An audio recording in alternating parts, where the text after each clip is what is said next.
বন্ধুরা, অবশেষে ভারত অস্ট্রেলিয়ার সামনে তার বদলা নিয়ে নিল।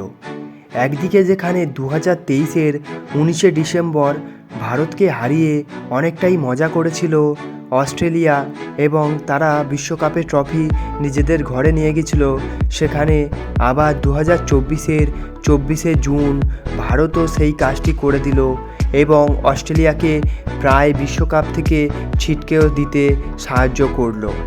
আর তার সাথে সাথে গড়ে ফেলল বেশ বড় বড় কিছু রেকর্ড, যেটা ভাঙা পরবর্তীকালে বেশ অসম্ভব।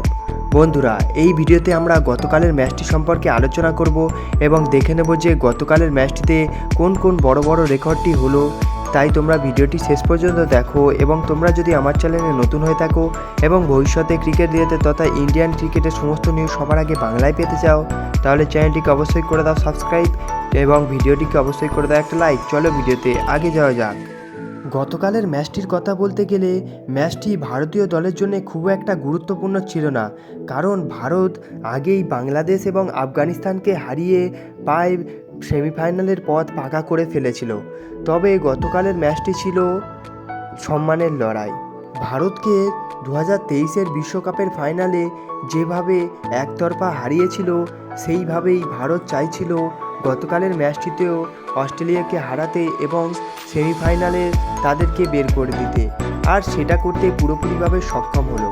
ম্যাচটির কথা বলতে গেলে গতকাল টসে অবশ্য হেরে গিয়েছিল রোহিত শর্মা এবং ব্যাট করার সুযোগ পেয়েছিল রোহিত বাহিনী এবং শুরুতেই একটা বড়সড় ঝটকা খেয়ে গিয়েছিল ভারতীয় দল। আর বিরাট কোহলি জস হাজারউডের বলে পুল শট খেলতে গিয়ে ক্যাচ থামিয়ে বসে মিড উইকেটে এবং তারপর সবাই ভেবেছিল হয়তো এই ক্রুশিয়াল ম্যাচে বিরাট কোহলির আউট হয়ে যাওয়াটা বেশ ইম্পর্টেন্ট একটা পয়েন্টস। তবে বিরাট কোহলি আউট হয়ে যাওয়া বুঝতেই যায়নি রোহিত শর্মা, কারণ রোহিত শর্মা গতকাল একটা বিধ্বংসী মেজাজে ছিল এবং দুর্দান্ত প্রদর্শনও করলো গতকালের ম্যাচটিতে।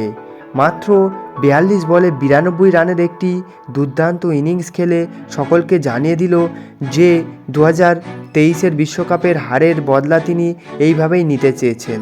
আর গতকালে রোহিত শর্মার এই মারকাটের ইনিংসে বেশ বড় বড় রেকর্ডও গড়ে ফেলল তিনি। গতকাল মাত্র 19 বলে 50 রান করেছিল রোহিত শর্মা, যেটা এই বিশ্বকাপের সবচেয়ে দ্রুততম অর্ধশত রান। এর পাশাপাশি রোহিত শর্মা গতকালের ম্যাচটিতে 8টি 6 মেরেছিল, যেটা যে কোনো ভারতীয়দের দ্বারা টি-20 বিশ্বকাপে সবচেয়ে বেশি 6। এর আগে যুবরাজ সিং 7টি 6 মেরেছিল, তাও আবার 2007-এর বিশ্বকাপে ইংল্যান্ডের বিরুদ্ধে, যেটায় যুবরাজ সিং 6 বলে 6টি 6 মেরেছিল। কিন্তু এরপরে তার রেকর্ডটি ভেঙে দিল আমাদের হিটম্যান রোহিত শর্মা। এর পাশাপাশি রোহিত শর্মা গতকাল 200টি 6-এর রেকর্ডও করে ফেলল টি-20 ইন্টারন্যাশনাল ক্রিকেটে, যা একপক্ষে বেশ বড়সড় কৃতিত্ব এবং আগামী বেশ কিছু বছর ধরে এই রেকর্ডটি ভাঙারও নয়। এর পাশাপাশি বিরাট কোহলিও গতকালের ম্যাচটিতে একটি রেকর্ড গড়ে ফেলল। বিরাট কোহলি অবশ্য ব্যাট হাতে সেইভাবে জ্বলে উঠতে পারেননি, তবে যেহেতু তিনি 0 রান করেছে এবং এখনও পর্যন্ত বিশ্বকাপের ইতিহাসে পরপর 2টি 0 রানের স্কোর কোনো ব্যাটসম্যান করেনি, যেটা বিরাট কোহলি দেখিয়ে দিল। এটা অবশ্য লজ্জাজনক রেকর্ড, তবে রেকর্ড বটে।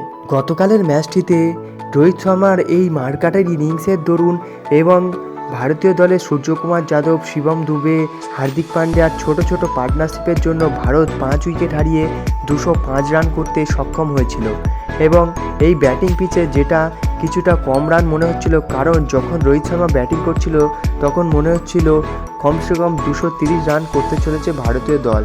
তবে রোহিত শর্মা আউট হয়ে যাওয়ার পর মোমেন্টাম কিছুটা হারিয়েছিল ভারত, তা সত্ত্বেও শেষ পর্যন্ত 205 রান তুলতে সক্ষম হয়েছিল তারা। এরপর 205 রান তাড়া করতে গিয়ে অস্ট্রেলিয়ার প্রথম উইকেট অর্থাৎ ডেভিড ওয়ার্নার বেশ তাড়াতাড়ি আউট হয়ে যায় প্যাভিলিয়নে, কিন্তু তারপর মিচেল মার্শ এবং ট্রাভিস হেড আবার ভারতীয় দলের জন্য কাঁটা হয়ে থাকে পথের এবং ট্রাভিস হেড আবার তার সেই পুরনো ছন্দে দেখা যাচ্ছিল। একা ট্রাভিস হেড 72 রানের একটি মারকাটারি ইনিংস খেলে, কিন্তু তা সত্ত্বেও যেহেতু তার সঙ্গীরা পরপর আউট হয়ে যাচ্ছিল, তাই ট্রাভিস হেডের এই রানটাও বেকার হয়ে যায় শেষ পর্যন্ত এবং ভারতীয় দলের হয়ে জাসপ্রীত বুমরা, হর্ষদীপ সিং এবং কুলদীপ যাদবরা দুরন্ত বোলিং করার জন্য শেষ পর্যন্ত ভারতীয় দল 24 রানের একটা বিরাট ব্যবধানে অস্ট্রেলিয়াকে হারাতে সক্ষম হয়েছে। আর বন্ধুরা এই হারের জন্য অস্ট্রেলিয়ার মনোবল অনেকটাই ভেঙে গিয়েছে। বন্ধুরা শেষ পর্যন্ত ভারত এই ম্যাচটি জিতলেও এখনও ভারতের সামনে বেশ বড় বড় কঠিন চ্যালেঞ্জ রয়েছে ইংল্যান্ডের রূপে। হ্যাঁ বন্ধুরা, সেমিফাইনালে ইংল্যান্ডের বিরুদ্ধেই ভারত খেলতে চলছে, তাই এই ম্যাচটিতেই পড়ে থাকলে ভারতীয় দলের হবে না এবং আশা করা যাচ্ছে সেমিফাইনালে ভালো পারফরমেন্স দিয়ে ভারত ফাইনালে পৌঁছে যাবে এবং এই বছর অন্তত ট্রফিটা ভারতের ঘরেই নিয়ে আসবে।